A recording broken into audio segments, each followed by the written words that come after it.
Welcome to the Panic Room, where we talk about all things panic-inducing. I am the Queen of Panic. Warning, some episodes may contain content that may be disturbing to others. Viewer discretion is advised. Now let the games begin.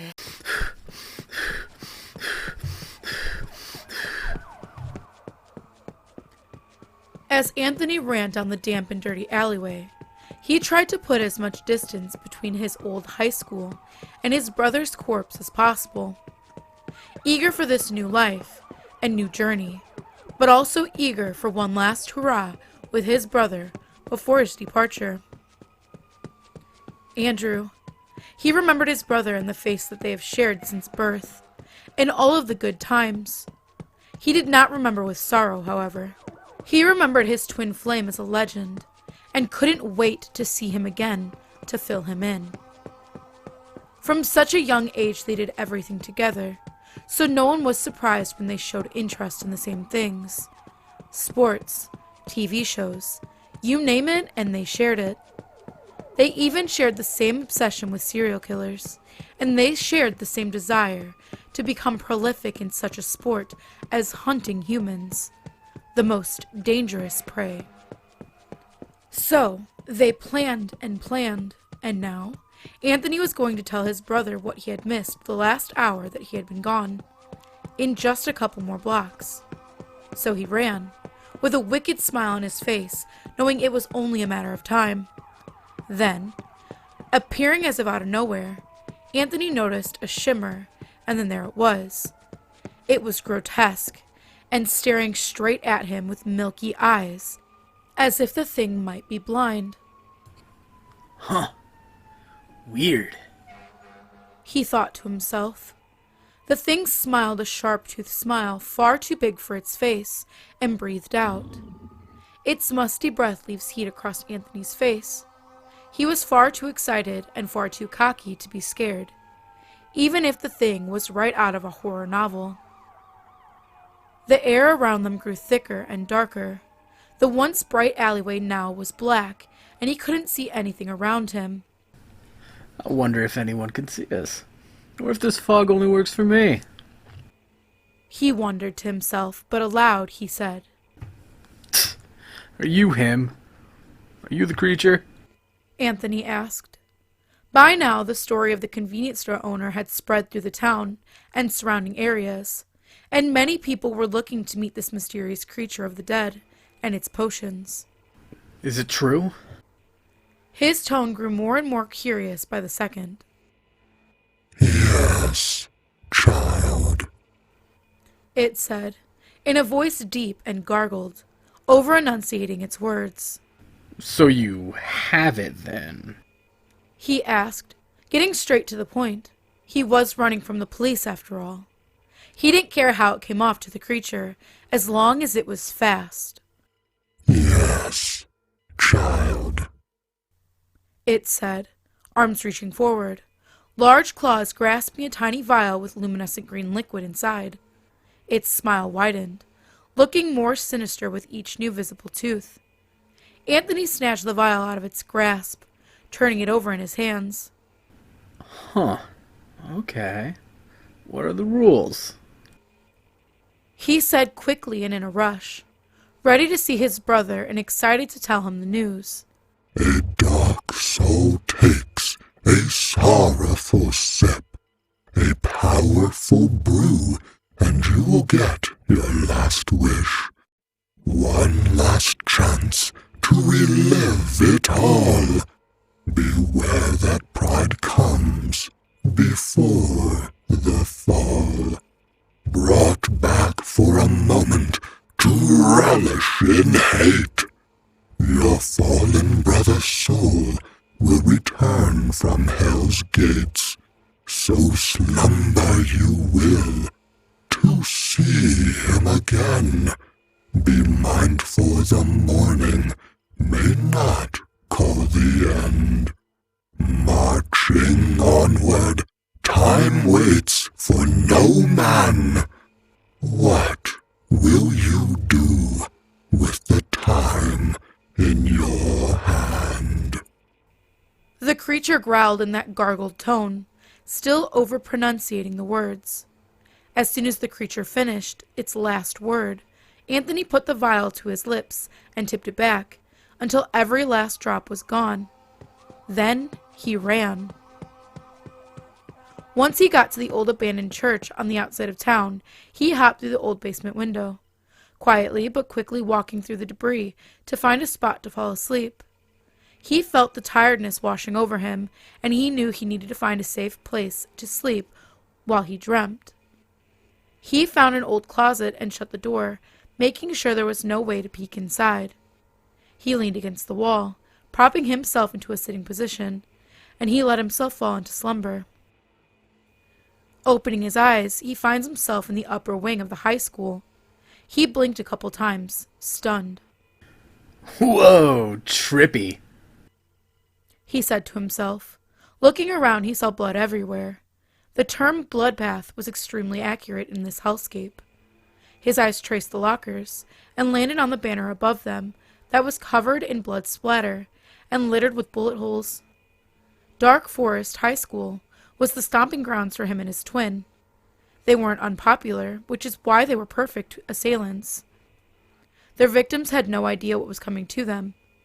They were none the wiser when Anthony and Andrew showed up that day with weapons in their jackets, and the twins showed no favorites. Everyone was a target. Looking around the halls, Anthony smiled. There was at least a dozen bodies littering the hall he was in, and there were just as many pools of blood. There were blood smears leading down the hallway as if one or more people dragged their bleeding bodies across, trying to get to safety. Anthony remembers one of them fondly. He put them out of their misery, as they just made it to the stairs and thought they made it to safety. Stupid of them. He remembered that morning fondly, awaiting his brother's arrival patiently, enjoying the view in front of him that he knew he caused, noting the insane amount of bullet casings. They came prepared, didn't they? He also noted the bullet that was stuck in the wall where it grazed his classmate Noah's shoulder, but also the blood splatter to the left of it, from where it hit the wall when he finally hit Noah in the jugular. He ran his fingers over the bullet and closed his eyes. Are you ready? Andrew said, a huge smile on his face as they stood at the front doors. Oh, yeah. Anthony replied. Then, they opened the double doors. Good morning, boys, Mrs. Mitchell said with a huge smile. Andrew's favorite teacher. He smiled back and repaid her with a shot to the face.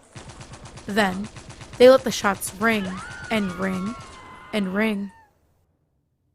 Hello, brother. Anthony heard from behind him in his brother's voice. He spun around with a huge smile on his lips. Well, this is not what I had in mind when I took this potion, Anthony said with a surprised chuckle. Andrew's chest, arms, and face looked like Swiss cheese. Bullet holes littered his body, some going all the way through to the bloody tiles, and some holding the bullets with his bruised skin. Oozing and bloody. The meat hung off in many places as he dripped blood onto the already covered floor. He looked nothing like Andrew if it weren't for his skin tone and clothes. His features were unrecognizable. It is a good thing I am not squeamish. Anthony laughed, harder this time, causing Andrew to laugh along in a gargled and wet-sounding voice. A bullet must have hit his vocal cords. You look like shit. He added in a more cocky tone, gesturing to the mangled mess that was his twin flame. Shut up.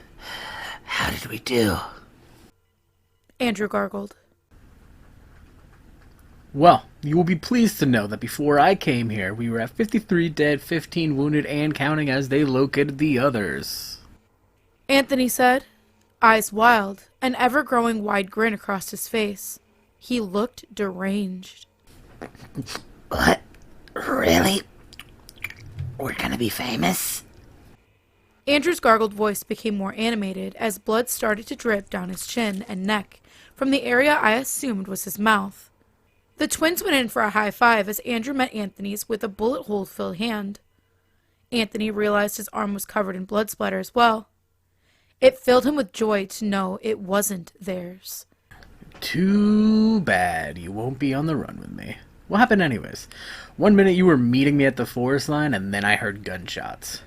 And the announcement. The announcement that they apprehended you. Anthony asked, confused. His brother was smart and fast, and they planned this for a long time. I made it out the front door and was met with gunfire. I'm not sure if it was the gun or the blood, or maybe they knew my face by then. But they didn't ask any questions. They let loose. And this happened. I guess they weren't taking any chances. He said, gesturing towards his ruined body. Next thing I know, I'm dying on the ground. Hoping like hell you made it out. And I'm relieved to see that you did. He grabbed Anthony's shoulder and gave it a tender squeeze, leaving behind a huge bloody handprint that neither seemed to notice. Did you kill that bitch, Stacy? He continued. Anthony's ex-girlfriend. Absolutely, she was first. Anthony grinned a demonic wide smile. Noah? Anthony nodded. Becky? Simon? Oh, Jack. Amber? Diamond. On. Check. Check. Ooh, check and check and check. check. They said in unison. Somehow they smiled wider than before. We're gonna be legends. Said Andrew. Famous. Said Anthony. And what are you gonna do now that you've won the killing spree of the century? Asked Andrew, holding a fake microphone. I'm gonna murder the world. He replied, and they laughed. Andrew's mouth was more bloody than it had ever been, causing him to choke on the liquid every once in a while. I can't believe we actually did it. And you got away. He cut off mid-sentence, then abruptly began to yell. Freeze! Get on the ground! Anthony yelled in a familiar voice that did not belong to him, that no longer gurgled when he spoke. Huh? Anthony mumbled. Why do you sound like that? He asked, confused. Get on the ground now! Anthony's mangled body yelled again in the same odd voice that didn't belong to him. I won't tell you again! He said. That is when the bloody school halls filled with the creature's deep, gargled laughter.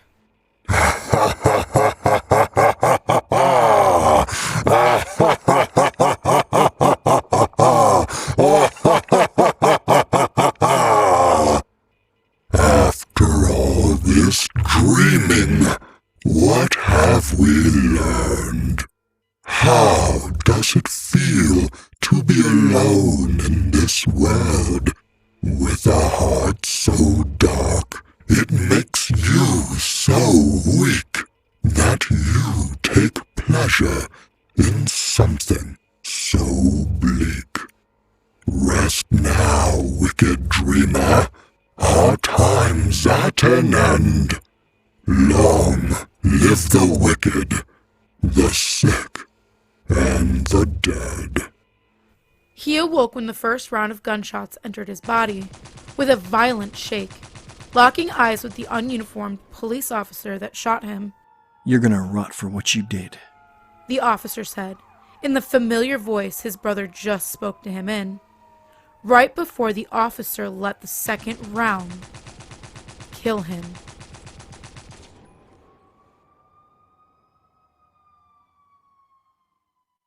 If you have any stories that you would like to see narrated here on the channel, please go into the subreddit and submit them there. The link is in the description. Also, we do have a Discord now. Thank you so much to Creepy Clown Girl for putting it together for us. You can come hang out with me and other narrators and get the party started, get spooky with us. That link is also in the description as well. And last but certainly not least, I wanted to introduce the King of Panic. We have a lot of brand new content coming soon with him in it. He is very talented. He does not have his own channel. He just kind of wants to be a part of this. So if you would like to hear from him once you start and you like his voice, stay tuned here. And as always, thank you for visiting the Panic Room. You have successfully made it to the next portion of your tour. Please stay tuned for your next prompt. Click the like button and subscribe to receive notifications for when the next portion of your tour is ready to join. Thank you for watching. Don't let the panic drown you.